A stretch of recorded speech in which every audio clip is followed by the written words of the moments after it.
Assalamu alaikum everybody, how are you doing? This is Farhan and you're watching English with Farhan. Viewers, आज हम article के बारे में जानेंगे। आर्टिकल एक बहुत अहम पार्ट ऑफ स्पीच है। आर्टिकल बेसिकली ए, एन और दा का यूज़ है। वैसे अगर हम दूसरे लफ्ज़ों में कहें तो आज हम दा लगाना सीखेंगे। आमतौर पे कहा जाता है कि पंजाबी और इंग्लिश दा जिथे मर्जी ला दो। पंजाबी में तो लग सकता है लेकिन इंग्लिश में जिथे मर्जी दा नहीं लगता। उसके कुछ रूल हैं, वही रूल आज हम सीखेंगे कि इंग्लिश में दा किथे लगाना है और किथे नहीं लगाना। आर्टिकल की दो किस्में हैं, एक है इंडेफिनेट आर्टिकल और एक है डेफिनेट आर्टिकल। ए और एन इंडेफिनेट आर्टिकल हैं और दा डेफिनेट आर्टिकल है। यहाँ पे मैंने कुछ नाउन्स लिखे हैं। अब हमने देखना ये है कि इन नाउन्स के साथ कौन सा आर्टिकल आएगा। बेसिकली आपने एक चीज़ जहन में रखनी है कि जो एडजेक्टिव का फंक्शन है वही आर्टिकल का फंक्शन है।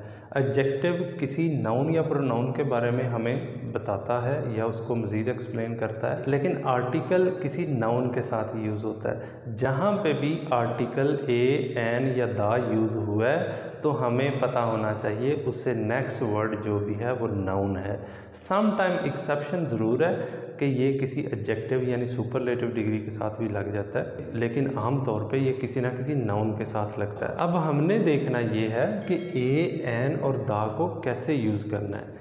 ए और एन जो इनडेफिनेट आर्टिकल है इसको हम काउंटेबल सिंगल नाउन्स के साथ यूज़ करते हैं। काउंटेबल सिंगल नाउन्स यानी ऐसे वाहिद नाउन्स जो गिने जा सकें। A marker, a mobile, a book, an ink pot, an umbrella, तो उनके साथ हम वाहिद नाउन्स के साथ हम एन लगाते हैं। और बाकी हम बाद में देखते हैं कि दा कहाँ पे यूज़ होना है और कहाँ पे नहीं यूज़ होना है। इसके सारे रूल्स आज पढ़ेंगे, वीडियो आपने सारी देखनी है। यहाँ पे मैंने एक वर्ड लिखा है यूनिवर्सिटी। अब इसके साथ ए आएगा या एन आएगा। यहाँ पे मैंने अम्ब्रेला लिखा है, ए आएगा या एन आएगा।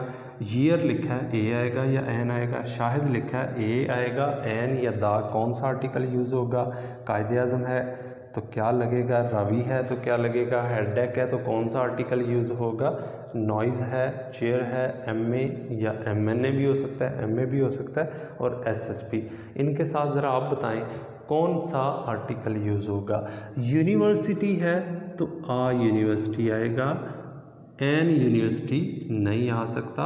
वैसे वाउल लेटर लगा हुआ है यू, लेकिन यहाँ पे साउंड जो है वो वाउल नहीं है। अभी मैं आपको बताता हूँ वाउल साउंड क्या होता है। Vowel letters A, E, I, O, U हैं, लेकिन ये ज़रूरी नहीं है कि ये सम टाइम वाउल साउंड भी प्रोड्यूस करें। जिस तरह यूनिवर्सिटी में वाउल साउंड प्रोड्यूस नहीं हो रहा तो हम ए लगाएंगे। एन को हम वहाँ पे लगाएंगे सिंगल नाउन के साथ जो वाउल साउंड प्रोड्यूस कर रहा होगा। वाउल साउंड्स हैं ए, ई, ओ, अ। यानी जब ये लेटर्स वाउल साउंड देंगे तो हम सिंगल नाउन से पहले एन लगाएंगे, अदरवाइज हम आ लगाएंगे। अब यहाँ पे हम एन लगाएंगे, एन अम्ब्रेला। इसी तरह ईयर है तो ईयर के साथ ए आएगा, एन आएगा। कंफ्यूजिंग है थोड़ा, ए आएगा, ईयर के साथ भी हम ए लगाएंगे। शाहिद के साथ ए आएगा, एन आएगा, दा आएगा, इसके साथ कोई आर्टिकल नहीं आएगा। कायदे आज़म, कायदे आज़म एक टाइटल है, किसी का खिताब हो, प्रॉपर नाउन के साथ दा नहीं लगता, लेकिन कोई टाइटल हो, किसी का खिताब हो तो हम उसके साथ दा लगाते हैं, तो दा कायदे आज़म। दरियाओं का नाम प्रॉपर भी हो तो हम दा लगाते हैं, अदरवाइज़ आमतौर पे दा कॉमन नाउन्स के साथ यूज़ होता है। हेडेक जहाँ पे भी हम यूज़ करेंगे तो आ हेडेक लगाएंगे। नॉइज़ जहाँ पे भी यूज़ करेंगे आ नॉइज़ लगाएंगे। चेयर है, आ चेयर लगाएंगे, दा चेयर लगाएंगे। दोनों में से सिचुएशन के मुताबिक अगर हम एक चेयर कहना चाह रहे हैं तो आ लगाएंगे, अगर हम खाली चेयर कहना चाह रहे हैं तो दा भी लगा सकते हैं। इसी तरह M A, he is M A English, तो एन लगाएंगे या ए लगाएंगे।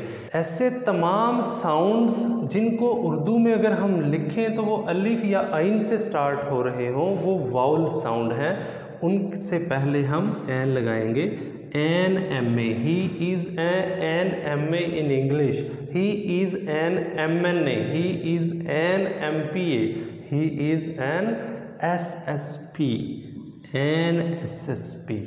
अब देखना ये है कि दा किथे लगाना है, दा कहाँ पे लगाना है, कहाँ पे नहीं लगाना, सारे रूल्स देखेंगे। बस आपने वीडियो एंड तक देखनी है। अब मैं आपको बताता हूँ कि दा हमने कहाँ पे यूज़ करना है और कहाँ पे नहीं यूज़ करना। अब हम देखते हैं कि दा कहाँ कहाँ पे लगाना है। फर्स्ट पॉइंट है, जब कोई चीज़ अपनी पूरी नस्ल की नुमाइंदगी करे।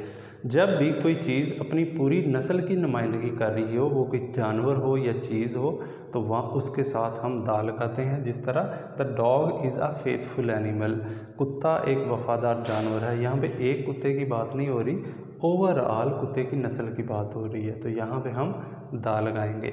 इसकी मैं एक और एग्जांपल देता हूँ कि the rose is a sweet flower. Rose यहाँ पे एक गुलाब की बात नहीं हो रही, ओवरऑल गुलाब की बात हो रही है। दूसरा पॉइंट है, किसी भी सिंगुलर कॉमन नाउन से पहले कोई ना कोई आर्टिकल ज़रूर लगाएंगे, ए, एन या दा लगता है। जिस तरह बुक एक सिंगुलर कॉमन नाउन है, तो this is a book, the book is interesting. ये पॉइंट आपने याद रखना है कि जब किसी कॉमन नाउन का पहले ज़िक्र हो चुका हो, तो उसके बाद, क्योंकि वहाँ पे वो जानी पहचानी चीज़ बन जाती है, तो उसके बाद जब दोबारा हम जिक्र करते हैं तो उसके साथ हम दा लगाते हैं। और इसी तरह जब हम किसी ख़ास चीज़ का जिक्र कर रहे हैं तो उसके साथ भी हमने दा लगाना है। This is the book which I lost. ये वो किताब है जो मैंने गुमा दी थी, जो मेरी खो गई थी, तो वो ख़ास किताब की बात हो रही है। तीसरा पॉइंट है, before unique things. Unique things से मुराद दुनिया में जो चीज़ें एक हैं, सिंगल हैं, दूसरी नहीं है, तो उसके साथ भी हम दा लगाते हैं। स्काई है, सन है, मून है, ईस्ट वेस्ट नॉर्थ साउथ, तो जितनी भी अतराफ़ हैं, सिमतें हैं, उनके साथ भी हम दा लगाते हैं। और इसी तरह बिफोर सुपरलेटिव डिग्री एडजेक्टिव की, वैसे मैंने आपको पहले बताया ए, एन, दा जहाँ पे भी यूज़ हुआ है, इसका मतलब है इससे नेक्स्ट वर्ड कोई ना कोई नाउन है, तो आर्टिकल एडजेक्टिव का फंक्शन करता है, लेकिन इसको डिस्कस एडजेक्टिव से सेपरेट किया जाता है, इसको अलग से डिस्कस किया जाता है। तो सुपरलेटिव डिग्री से पहले दा लगता है, the tallest, the best, the smallest. इसी तरह नेक्स्ट पॉइंट है, इसमें ज़रा डिटेल ज़्यादा है, आपने गौर से समझना है। इसमें हमने ये लिखा हुआ है कि समंदरों, दरियाओं, कौमों, जज़ीरों के ग्रुप जो होते हैं, पहाड़ी सिलसिले हैं, सहराओं, अखबारों, रसाइल, मैगज़ीन और मुक़द्दस किताबों के नाम से पहले दा लाजमी लगता है।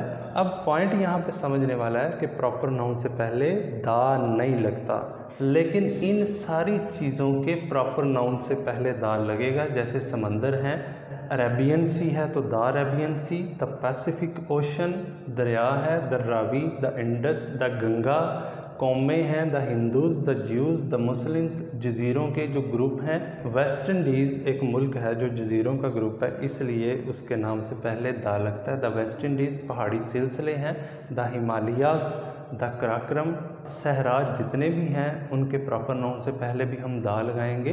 गोबी डेजर्ट है, द गोबी, थर है, द थर, इसी तरह सहारा है तो द सहारा डेजर्ट।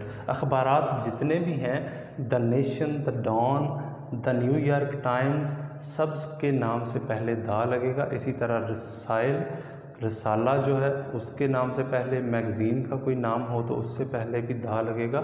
मुक़द्दस जितनी भी किताबें हैं, the Bible, the Holi Quran, इनके नाम से पहले भी हम दा लगाएंगे।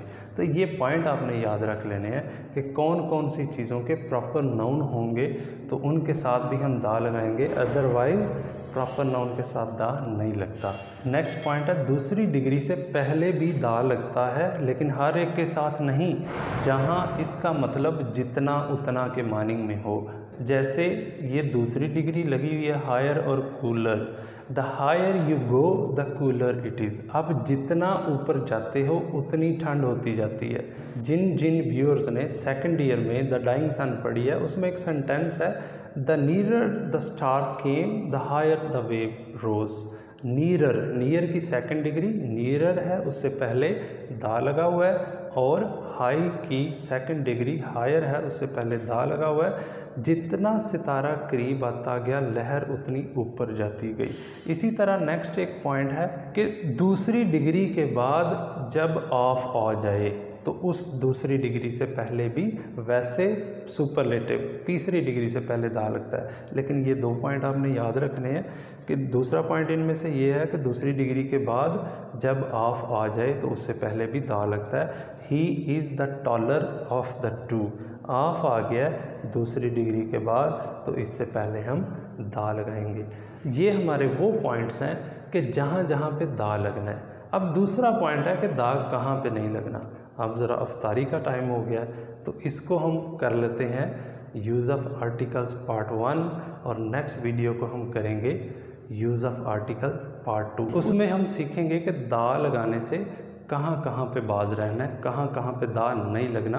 वो वीडियो भी आपने लाजमी देखनी है तो आपका दा का कंसेप्ट ओवरऑल सारा क्लियर हो जाएगा कि कहाँ पे हमने दा लगाना है और कहाँ पे नहीं लगाना। This is all what I have today. Keep watching English with Farhan. Thank you.